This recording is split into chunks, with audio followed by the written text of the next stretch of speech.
Tanong ni ate, sure ba talaga na pang matagalan yan? Yan, observe niya kasi yung handle daw na parang madali daw mapigtas. Yan. Pero ang tagal na namin tong ginagamit, guys. Hanggang ngayon, ayos na ayos pa rin. Nandito na naman po kami sa favorite place ni Kaden, itong playground. Ayan. Pag nagbabantay nga ako sa kanya, inuupuan ko talaga yan. O kaya minsan yung mister ko, pinapaupo ko.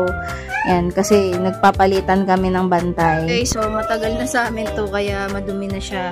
Ito, guys, yata yung tinutukoy ni ate na tali. Makapal siya, guys. Kasi kahit kami nga umupo, yung mister ko, higit pa nga sa 50 kg yun kaya eh. Bali, hindi naman kasi talaga ito yung tali. Pagka nakabukas po siya, yan, may bakal po siya, guys. Ayan o.